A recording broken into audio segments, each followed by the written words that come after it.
Good morning! Good morning guys! We're ready na po para sa aming meeting. Si nanay nagre-ready na rin. Maaga kami kapag ganitong linggo po.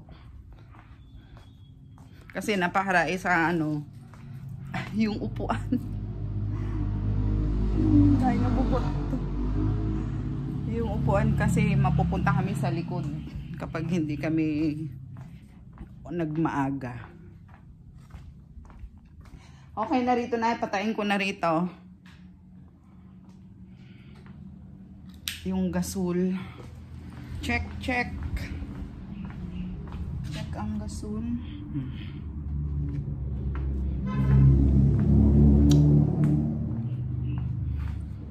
Mag-lotion muna pala ako.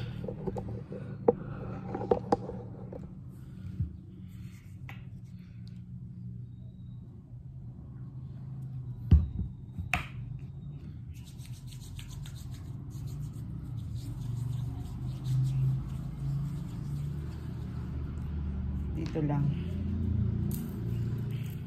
sa kamay, sa braso.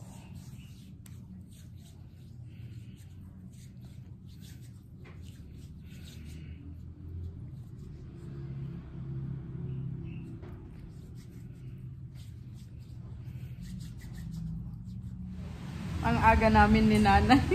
Buti na lang maaga din yung mga boys doon, oh, di ba? Kami guys.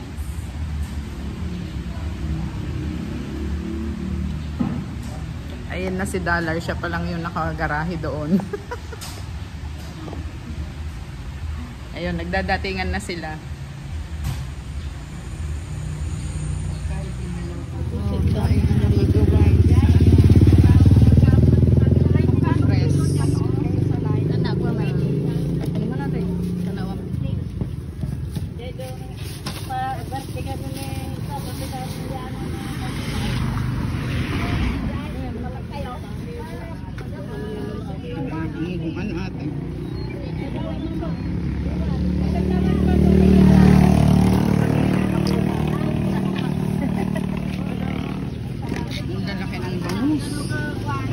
Dito lang ito sa labas ng KH. Oo, parehas mo sa kayo. Parehas mo naman ang tuwag dami nata. Manuti. Malati yata tuwag dami. Amin nata. Tuwag may sa kilo. May namin dahil tandi tuwag. 200 may sa kilo? Tayo ng hipon. Wala naman nasa akong 100. Bakit kukunin naman natin? Ewan ko, andito pa ba sila mamaya? Abe, malangga na. Sige, daanan na lang. Galas buki kami. Ito ba yata na katin mo? Ito niya, tababarya na yan ata. Just got home. Magluluto. Magluluto pa ako guys. Ano oras na? 11 na tapos yung namin. Pero nakabili naman kami kanina doon sa harap ng KH. Ay, hindi pala harap, tagiliran niya. Ito sa ganito niya, tabi-tabi yung tagiliran. May mga nagtitinda po ng mga fresh na na isda galing ng dagupan. Mga isdang dagat po yun. Nakabili naman ako ng hipon. 1/4 lang po. Matikman lang. Naghati kami ni Ate Reme dun sa kalahati. Tcharan!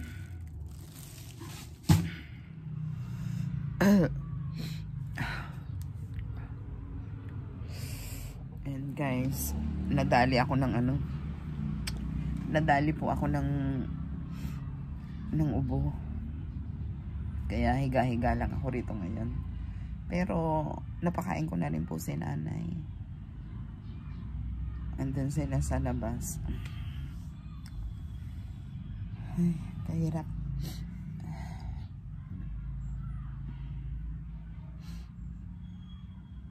May sinat-sinat po ako. At masakit ang aking lalamunan.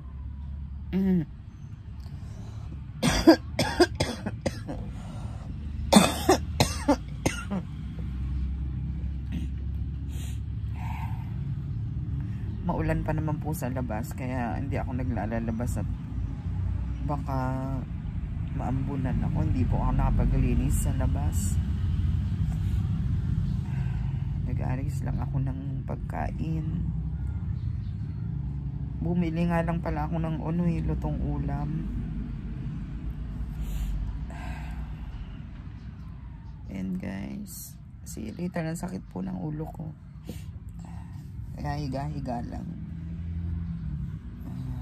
Gusto kong matulog lang ng matulog ngayon.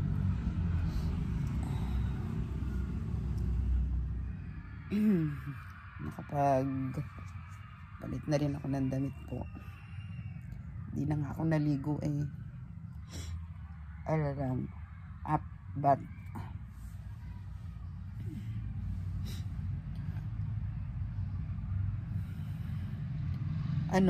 ngayon lang ako, ilang taon din guys, ilang taon din po na na hindi ako dinapuan ng ganito ubo-ubo. Kasi yung vaccine sa COVID, parang yun yung isang dahilan kung bakit hindi ako nadadapuan dati. Sa palagay ko lang po yun yung ko. Correct me if I'm wrong. Sa palagay ko lang, kasi yun yung naobserbahan ko po mula po nung nagka-COVID. Hindi naman ako yung ganit. Ito yung ngayon. Yung first time mula nung nagka-COVID na na dinapuan ako ng ubo. Yung masakit yung lalamunan ko. Merong mga time po noon yung parang parang lalagnatin, ganun lang, pero hindi natutuloy, hindi yung ubo ko. Kumbaga naaagapan. Ito kasi noong kahapon, maaga naman po ako nakatulog. Kaya lang nung na ramdaman ko yung malamig kasi dito sa nakabukas po lahat ng bintana ako dito sa silong. Andito ako sa silong umuulan kapag gabi, kaya malamig na lamigan siguro ako. Naramdaman ko yung lalamunan ko masakit nung gabi. Kahapon meron, kaya lang hindi ko naman iniinda. Okay pa lang. Ito na nga, ngayon may sinat-sinat na ako. Saka talagang ubo na talaga. Yung may ubo na po ako. Pero wala pa akong sipon hindi pa siya tumutulo. Ubo pa lang po. Naglalaga ako ng luya. Nagsasalabat. Salabat po. Mamaya titingin niya ako ng kalamansi. Kasi maganda daw yun Mas maganda sana kung may honey. Po. Ayun, dalawa kami ni nanay, pati si nanay nagsasalabat na rin. Napaubos na ata yung niluto ko kanina. So, kailangan kong gumawa. Tapos, kumuha ako ng guys, ng oregano. Yun yung balak kong pigain mamaya. Paano ba yun? Papainit. Ko sa mainit ata, parang ganun.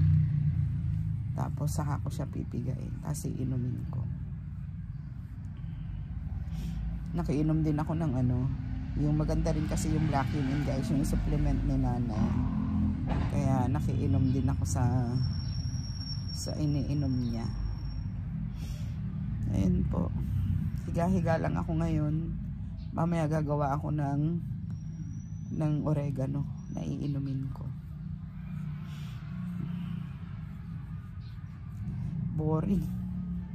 Boring na nakahiga lang guys. Gusto ko yung may ginagalaw-galaw ako. Yung gumagalaw-galaw ako, kakako sana.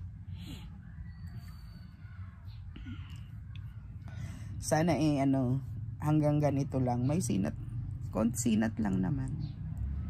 Hindi naman siya yung lagnat na Kaya lang po, masakit talaga yung lalamunan ko.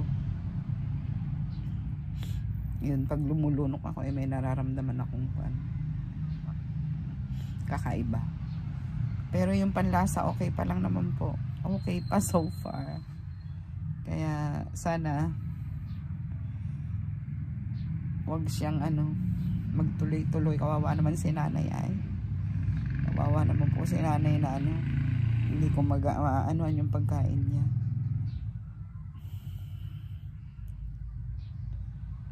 Bumili lang ako kanina ng lutong ulam. Mamaya nga po wala pa pala kaming ulam uli. Ano kaya na naman ang ulamin mamaya? Hirap mag-isip. Ayoko namang natatamad po akong lumabas. May mga dilata kami doon. Dilata siguro kami. Kung tatama rin ako, depende na lang po mamaya. Kung may isipang kong lumabas at makabili ako ng mauulam namin dyan. Ay, uso po dito ngayon kasi dahil sa panahon. Yung sobrang init, tapos biglang uulan, yung bigla-bigla na lang po bang uulan. Buti na lang nakapaglaban na ako. Oo, nakapaglaban na ako nung isang araw. Tapos na ako kaya mag-iipon na naman kami ng mga namin. Siguro naman magaling na ako noon pag nakaipon uli ng mga ng mga maruruming damit. Ayan, tingin na lang po ako mamaya ng ulam namin.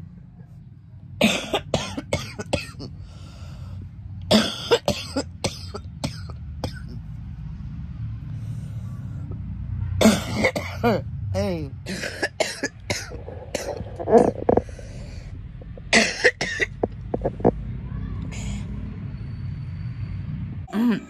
Good evening, guys. Ang sama po ng pakiramdam. Ang sakit ng dibdib ko.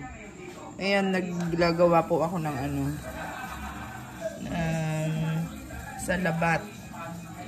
Tapos lalagyan ko yung mainit na tubig from salabat. Maglalagay ako rito para mapiga ako itong oregano, guys. Itong oregano. Ang sakit ng dibdib ko, hanggang likod na masakit.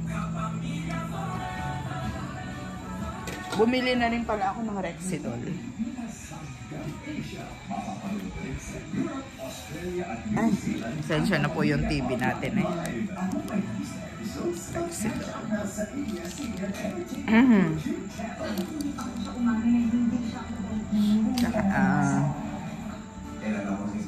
Inumin ko siya after kong kumain.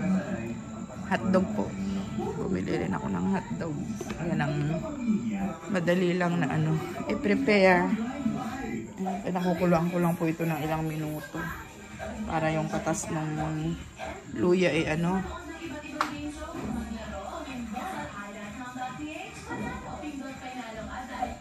lumabas.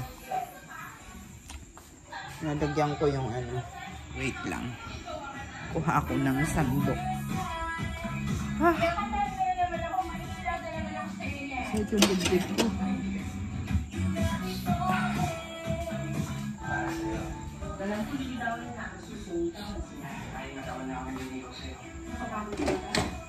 Wait na. Ayan yung luya. Actually, dinagdagan ko lang po ito ng luya kanina. Kanina pa ito pinakukuluan yung iba. Tapos dinagdagan ko, meron din ako inilagay na bawang para makuha ko pa rin yung katas ng mga luya kanina. Ayan. Tatabadan natin ng ito. Ang water na mainit. Huwag maraan. Pwede makasira sa buhay ng iba.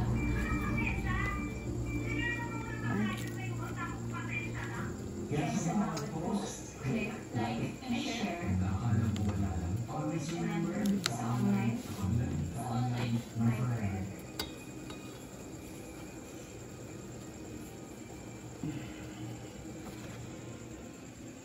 Patayin ko na siya.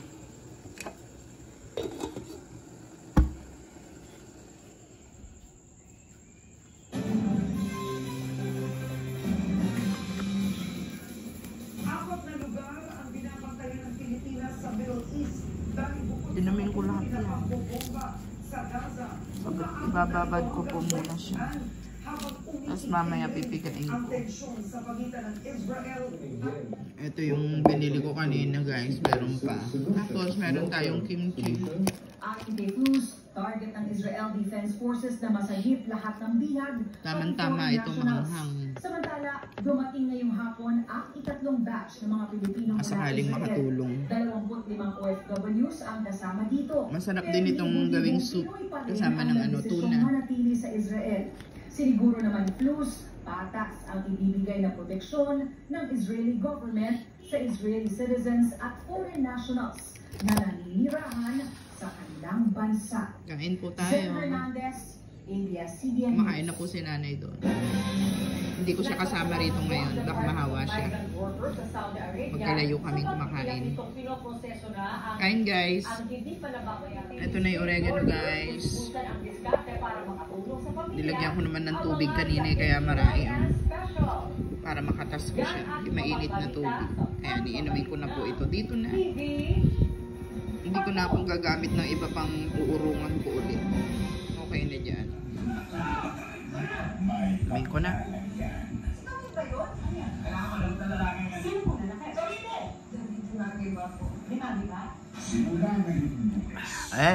Pait. Anong gusto ko? Dahil sa ipinamalas niyang lupit. Ano sama pala ng lasa ng oregano.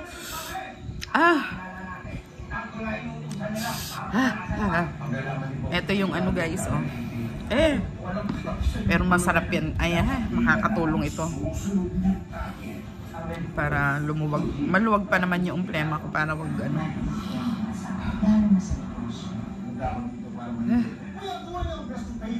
Grabe.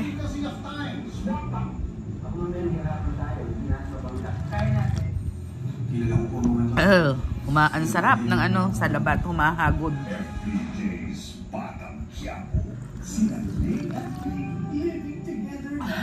Ang sakit ng dibdib ko guys.